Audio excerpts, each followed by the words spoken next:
നമുക്കറിയാം ദേശീയ പൗരത്വ നിയമ ഭേദഗതിയുമായി ബന്ധപ്പെട്ട് സുപ്രീം കോടതിയിൽ കേസ് പോയിട്ടുണ്ട്. കേരള സംസ്ഥാന സർക്കാരടക്കം ലീഗ് അടക്കം DYFI അടക്കം കേസ് പോയിരിക്കുന്നൊരു പശ്ചാത്തലമുണ്ട്. ആ പശ്ചാത്തലത്തിൽ ഈ CAA നിയമ ഭേദഗതി, അതായത് പൗരത്വ നിയമ ഭേദഗതിയിൽ ഒരു ഇഞ്ച് പിന്നോട്ടില്ല എന്നാണ് കേന്ദ്ര ആഭ്യന്തരമന്ത്രി അമിത്ഷാ പറഞ്ഞിരിക്കുന്നത്. നമുക്ക് നോബൽ ബാരിക്കാരനോട് തന്നെ ചോദിച്ചു. നോബൽ, ദേശീയ തലത്തിൽ ഒറ്റപ്പെട്ടതാണെങ്കിലും ശക്തമായ പ്രതിഷേധമുണ്ട്. കഴിഞ്ഞ തവണത്തെ അത്ര പ്രതിഷേധത്തിൻ്റെ തീവ്രതയൊന്നുമില്ല.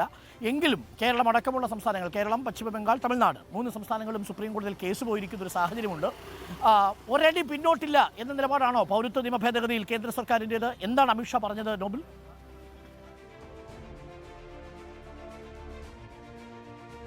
അരുൺ, പൗരത്വ ഭേദഗതി നിയമവുമായി ബന്ധപ്പെട്ടുകൊണ്ട് കേന്ദ്ര സർക്കാർ ഒരടി പോലും പിന്നോട്ട് പോകില്ല എന്നാണ് ഇപ്പോഴും ആവർത്തിച്ച് വ്യക്തമാക്കുന്നത്. വിട്ടുവീഴ്ച ഇക്കാര്യത്തിൽ വേണ്ട എന്ന നിലപാടാണ് കേന്ദ്ര സർക്കാരിന് ഉള്ളത്. കേന്ദ്ര ആഭ്യന്തരമന്ത്രി അമിത്ഷാ തന്നെയാണ് ഇക്കാര്യം ഇന്നിപ്പോൾ വീണ്ടും ആവർത്തിച്ച് വ്യക്തമാക്കിയിരിക്കുന്നത്. ഒരു ദേശീയ മാധ്യമത്തിന് നൽകിയ അഭിമുഖത്തിലായിരുന്നു അദ്ദേഹത്തിന്റെ ഈ പ്രതികരണങ്ങൾ വന്നത്. ഒരു വിഭാഗത്തെയും അതോടൊപ്പം ഒരു വ്യക്തിയെയും ഒരു തരത്തിലും ഭയപ്പെടേണ്ട സാഹചര്യം നിലവിൽ പൗരത്വ ഭേദഗതി നിയമവുമായി ബന്ധപ്പെട്ട് ഇല്ല.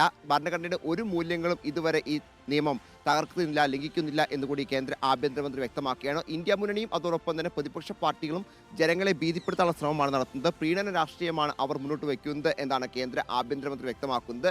ഇതിനെതിരെ രാജ്യവ്യാപകമായി തന്നെ കേന്ദ്ര സർക്കാരും BJPയും പ്രചാരണം നടത്തും എന്നുകൂടി അദ്ദേഹം വ്യക്തമാക്കുന്നു. ഇന്ത്യ മുന്നണി അധികാരത്തിൽ എത്തിയാൽ പൗരത്വ ഭേദഗതി നിയമം കളയും എന്നാണ് അവർ പറയുന്നത്. പക്ഷേ അവർ അധികാരത്തിൽ എത്തില്ല എന്ന് അവർക്ക് തന്നെ അറിയാമെന്നും കേന്ദ്ര ആഭ്യന്തരമന്ത്രി വ്യക്തമാക്കുകയാണ്. രാജ്യത്ത് വലിയ പ്രതിഷേധങ്ങൾ ആരും സൂചിപ്പിച്ചതുപോലെ തന്നെ ആദ്യഘട്ടത്തിൽ, അതായത് പൗരത്വ ഭേദഗതി ബിൽ പാസ്സാക്കിയപ്പോൾ ഉണ്ടായതിന് സമാനമായ പ്രതിഷേധങ്ങളൊന്നും ഈ നിയമം പാസ്സാക്കി പിന്നാലെ, നിയമം യാഥാർത്ഥ്യമായതിന് പിന്നാലെ രാജ്യത്ത് ഉണ്ടായിട്ടില്ല എന്നത് പ്രധാനപ്പെട്ട കാര്യമാണ്. പണ്ടാണെങ്കിൽ നമുക്കറിയാം ഷഹീൻ ബാഗ് അടക്കം ദില്ലിയുടെ എല്ലാ മേഖലകളിലും വലിയ പ്രതിഷേധങ്ങൾ ഉണ്ടായിരുന്നു. ഇപ്പോൾ വലിയ ചുരുക്കമായി ചില യൂണിവേഴ്സിറ്റികളിൽ പ്രതിഷേധം മാറ്റി നിർത്തിക്കഴിഞ്ഞാൽ ദില്ലിയിൽ വലിയ പ്രതിഷേധങ്ങൾ കാണാനില്ല. പ്രധാനമായും അസ്സാമിലാണ് ഈ പ്രതിഷേധങ്ങൾ ഉൾപ്പെടെ കണ്ടുവരുന്നത്. അസ്സാമിൽ വിദ്യാർത്ഥി യൂണിയന്റെയും അതോടൊപ്പം തന്നെ സംയുക്ത അസം ഫോറത്തിന്റെയൊക്കെ നേതൃത്വത്തിൽ പ്രതിഷേധങ്ങൾ നടക്കുന്നത്. ഏറ്റവും അധികം പ്രതിഷേധങ്ങൾ ഈ ഘട്ടത്തിൽ ഉണ്ടായതും അസ്സാമിലാണ്. ഒപ്പം നിയമ പോരാട്ടമാണ് പ്രധാനമായും ഇതിൽ എല്ലാ കക്ഷികളും മുന്നോട്ട് വയ്ക്കുന്നത് എന്ന് പ്രധാനപ്പെട്ട കാര്യമാണ്. കാരണം നിയമം യാഥാർത്ഥ്യമായി ഇനിയിപ്പോൾ സുപ്രീം കോടതിയിൽ നിന്ന് മാത്രമാണ് ഒരു അനുകൂല തീരുമാനം ഇക്കാര്യത്തിൽ നേടിയെടുക്കാൻ കഴിയൂ എന്നൊരു യാഥാർത്ഥ്യബോധം കൂടി ചില ആളുകൾക്ക് ഉണ്ട് എന്ന് മനസ്സിലാക്കുന്നു. എന്താണെങ്കിലും